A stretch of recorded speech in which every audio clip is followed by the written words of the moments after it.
Hi friends, ನಮಸ್ಕಾರ. ಅನುಕಿರಣ ಬ್ಲಾಗ್ಸ್ಗೆ ನಿಮ್ಮೆಲ್ಲರಿಗೂ ಸ್ವಾಗತ. ನನಗಿವಾಗ ಇದು ಫೇಕ್ ಸ್ನೇಕ್ ಇದೆ ನನ್ನ ಹತ್ರ, ರಬ್ಬರ್ ಥರ ಸೇಮ್ ಟು ಸೇಮ್ ಸ್ನೇಕ್ ಇದೆ. ಸೊ ಅದಕ್ಕೆ ಇಲ್ಲೊಬ್ಬರು ವಿಜಯಣ್ಣ ಅಂತ ಇದ್ದಾರೆ, ಅವ್ರ ಬೈಕ್ ಇದೆ, ಒಳಗಡೆ ಹಾಕ್ಬಿಟ್ಟು ನೋಡೋಣ ಅವ್ರು ಎದುರ್ಕೋತಾರ ಏನು ಅನ್ನೋದು.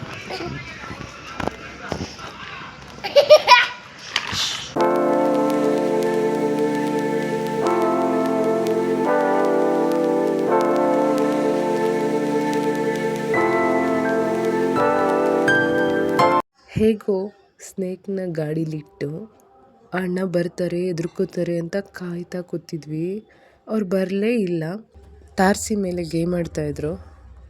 ಇದೇನು ಇವರೆಲ್ಲ ಯಾವಾಗಲೂ ಕಾರ್ಡ್ಸ್ ಆಡ್ತಿರ್ತಾರೆ ಇವಳು ವೀಡಿಯೋದಲ್ಲಿ ಅಂತ ಅಂದ್ಕೊಬೇಡಿ. ಅಪರೂಪಕ್ಕೆ ಆಡೋದಷ್ಟೇ, ಅಮಾವಾಸ್ಯೆಗೆ ಬಿಟ್ಟರೆ ಹುಣ್ಣಿಮೆಗೆ. ಹಾಗೂ ನಮ್ಮ ತ್ರಿಷು ಮಂಜು ಮೇಲೆ ಹಾವೆಸ್ಬಿಟ್ಟ. ಮಂಜು ನಿಜವಾಗ್ಲೂ ಎದುರ್ಕೊಂಡ ಪಾಪ. ನೆಕ್ಸ್ಟು ನಮ್ಮ ಅತ್ತೆ ಮಗಳು ಅಂದರೆ ಆಂಟಿ ಮಗಳು ಸ್ಕೂಲಿಂದ ಬಂದಿದ್ಲು. ಅದಕ್ಕೆ ಅವಳಿಗೆ ಸ್ವಲ್ಪ ಪ್ರ್ಯಾಂಕ್ ಮಾಡೋಣ ಅಂತ ಎಗ್ ಪಪ್ಸು ಮಧ್ಯಾಹ್ನ ತರಿಸಿದ್ದು ಮಿಕ್ಕಿತ್ತು.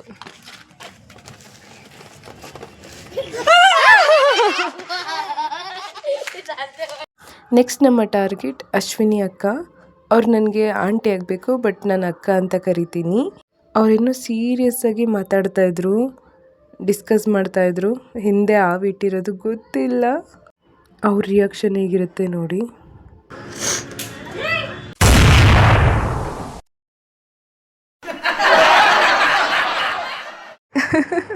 ಇವ್ರು ಭಯಪಟ್ಟಿದ್ದು ನೋಡಿದ್ರ? ಅಯ್ಯೋ ಕತೆ, ಇಷ್ಟು ದೊಡ್ಡವರಾಗಿ ಈ ಹಾವಿನ ಮರಿಗೆ ಹಿಂಗೆ ಭಯ ಪಟ್ಕೋತಾ ಇದ್ದಾರೆ. ಇದು ನಿಜವಾದ ಹಾವಲ್ಲ, ಫೇಕ್ ಅಂತ ಹೇಳಿದ್ರೂ ಭಯ ಪಟ್ಕೊತಿದ್ದಾರೆ. ಇವರಿಷ್ಟು ಸೆನ್ಸಿಟಿವ್ ಅಂತ ನಮ್ಗೆ ಇವತ್ತೇ ಗೊತ್ತಾಗಿದ್ದು. ಗಣೇಶ ಚಿಕ್ಕ ಕೆರೆಯಲ್ಲಿ ಬಿದ್ದು ದೊಡ್ಡ ಕೆರೆಯಲ್ಲಿ ಇದ್ದಂಗೆ ಇವರು ಆ ಗಲಿಯಿಂದ ಹೋಗಿ ಈ ಗಲಿಯಿಂದ ಬರ್ತಿದ್ದಾರೆ. ಒಟ್ಟಿನಲ್ಲಿ ಇವ್ರನ್ನ ಆಟ ಆಡಿಸಿದ್ದು ಸಿಕ್ಕಾಪಟ್ಟೆ ಫನ್ ಇತ್ತು.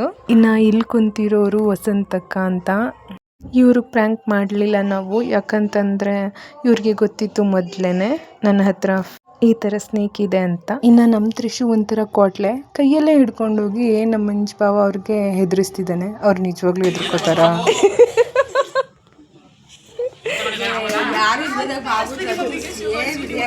ಇವ್ರದ್ದೆಲ್ಲ ಆದಮೇಲೆ ನಮ್ಮ ಪುಷ್ಪತೇನು ಸ್ವಲ್ಪ ಆಟ ಆಡ್ಸೋಣ ಅಂತ ಅವ್ರ ಮನಿ ಪ್ಲ್ಯಾಂಟ್ ಒಳಗಡೆ ಈ ಹಾವಿಟ್ವಿ. ಮತ್ತೆ ಗೊತ್ತಿಲ್ಲದೆ ಇರೋ ಥರ ಕ್ಯಾಮ್ರಾ ಇಟ್ಟು ಅವ್ರನ್ನ ಹೊರಗಡೆ ಕರೆದ್ವಿ. ಅತ್ತೆ ಇದೇನಿದು ಗಿಡದತ್ರ ಈ ಬಮಂಗಲಿ ಏನದು?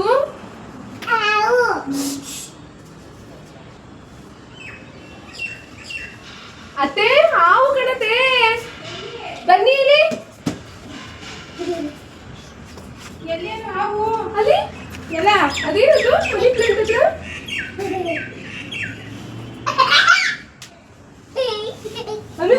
ಪ್ಲಾಸ್ಟಿಕ್ ದಂತೆ ಪ್ಲಾಸ್ಟಿಕ್ ಅದು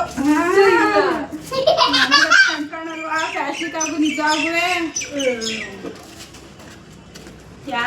ಕೈ ಹಾಕಿ ಮತ್ತೆ ಪ್ಲಾಸ್ಟಿಕ್ ತಾನೆ ಕೈ ಹಾಕಿ.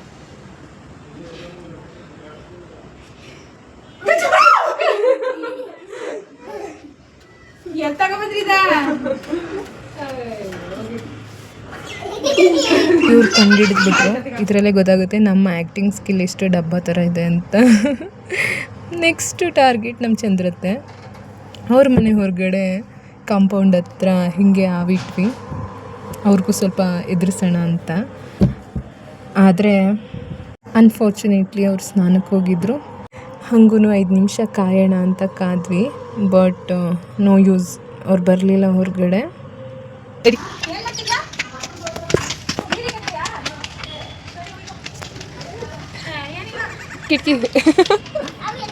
ಇದಿಷ್ಟು ನೋಡಿದ್ದು ನೇಬರ್ಸ್ ಮೇಲೆ ಮಾಡಿದ ಪ್ರ್ಯಾಂಕು.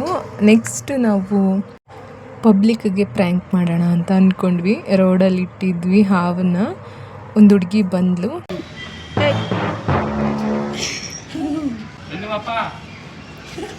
ಆ ಕಡೆ ನೋಡ್ಬಿಡಿ, ನೋಡ್ಬಿಡಿ. ನೀವು ರಿಯಾಕ್ಟ್ ಮಾಡು. ಪಾಪ ಹುಡುಗಿ ನಿಜವಾಗ್ಲೂ ಭಯಪಟ್ಕೊಂಡು ಸೈಡಿಂದ ಹೋದ್ಲು. ನೆಕ್ಸ್ಟ್ ನಮ್ಮ ಚುಮ್ಮಿ ಮೇಲೆ ಹಾಕಿದ್ವಿ, ಅದು ಎದುರುಕೊಳ್ಳೇ ಇಲ್ಲ.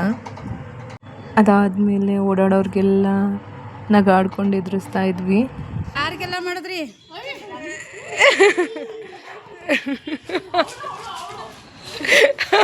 ಪಾಪ ಇವರೆಲ್ಲ ನಮ್ಮ ಟಾರ್ಚರ್ನ ತಡ್ಕೊಂಡ್ರು. ಮನಸ್ಸಲ್ಲಂತೂ ಬೈಕೊಂಡಿರ್ತಾರೆ, ಏನು ಇವಳು ಚಿಕ್ಕ ಮಕ್ಳ ಜೊತೆ ಸೇರ್ಕೊಂಡು ಹಿಂಗೆ ಆಡ್ತಾಳಲ್ಲ ಅಂತ. ಆದರೆ ನನ್ನ ಪ್ರಕಾರ ಏನಂದರೆ, ಗಾಳಿಪಟ ಮೂವಿಯಲ್ಲಿ ಗೋಲ್ಡನ್ ಸ್ಟಾರ್ ಗಣೇಶ್ ಹೇಳೋ ಥರ ಮನುಷ್ಯ ಎಷ್ಟೇ ದೊಡ್ಡವನಾದರೂ ಚಿಕ್ಕ ಮಕ್ಳ ಥರ ಇರಬೇಕು. ದೊಡ್ಡವನಾದಷ್ಟು ಬೇಡದಿರೋ ತಲೆನೋವುಗಳು, ಇಲ್ಲದಿರೋ ಆಲೋಚನೆಗಳು ಬರುತ್ತೆ. ಇಲ್ಲದಿರೋ ಸಮಸ್ಯೆಗಳನ್ನೆಲ್ಲ ಈಗಲೇ ಮೈ ಮೇಲೆ ಹೇಳ್ಕೊಳ್ಳೋ ಅಂಥ ಹಣೆ ಬರ ನಮಗೆ ಯಾಕೆ ಅಲ್ವಾ? ಸೊ ನೀವು ಚಿಕ್ಕವ್ರ ಥರನೇ ಆಡಿ, ಅದು ಮನುಷ್ಯನ ಮನಸ್ಸಿಗೆ ತುಂಬ ಒಳ್ಳೆಯದು. ಈ ಡೈಲಾಗೆಲ್ಲ ಮೂವಿಯಲ್ಲಿಲ್ಲ, ಇದು ಸ್ವಲ್ಪ ನಾನೇ ಎಕ್ಸ್ಟ್ರಾ ಮಸಾಲೆ ಸೇರಿಸಿ ಹೇಳಿದ್ದು. ಮತ್ತು ಈ ಹಾವು ಕತೆ ಹೇಳ್ತೀನಿ. ಈ ಹಾವನ್ನು ನಾವು ರೋಡಲ್ಲಿ ಇಟ್ಟಿದ್ದು. ನಮ್ಮ ಜನ ಹೆದರ್ಕೊಳ್ಳೋದಿರಲಿ, ಆ ಕಡೆ ತಿರುಗೂ ನೋಡಲಿಲ್ಲ, ತಲೆನೂ ಕೆಡಿಸ್ಕೊಳ್ಲಿಲ್ಲ. ನಮಗೂ ಸುಸ್ತಾಯಿತು, ಕುಂತು ನಿಂತು ಓಡಾಡಿ ಸಾಕಾಗಿ ಕೊನೆಗೆ ನಾವೇ ಬಾಯ್ಬಿಟ್ಟು ಹೇಳೋಕ್ಕೆ ಸ್ಟಾರ್ಟ್ ಮಾಡಿದ್ವಿ, ಹಾವೇ ಅಲ್ಲಿ. ಅದು ನಿಜವಾಗ್ಲೂ ಹಾವೇನು ಅಂತ ಅಂದ್ಕೊಳ್ಳೋ ಅಷ್ಟರಲ್ಲಿ ಈ ನನ್ನ ತರಲೆ ನನ್ನ ಮಗ ಅದನ್ನ ಕೈಲೇ ಹಿಡ್ಕೊತಾನೆ. ಇನ್ನು ಜನ ಎಲ್ಲಿ ನಂಬ್ತಾರೆ? ನೋಡಿದ್ರಲ್ಲ, ಇದು ಇವತ್ತಿನ ವಿಡಿಯೋ ಆಗಿತ್ತು, ಸ್ನೇಕ್ ಪ್ರ್ಯಾಂಕ್. ಮತ್ತೆ ಮುಂದಿನ ವಿಡಿಯೋದಲ್ಲಿ ಸಿಗ್ತೀನಿ. ಅಲ್ಲಿವರೆಗೂ tata, take care, bye. Thank you for watching.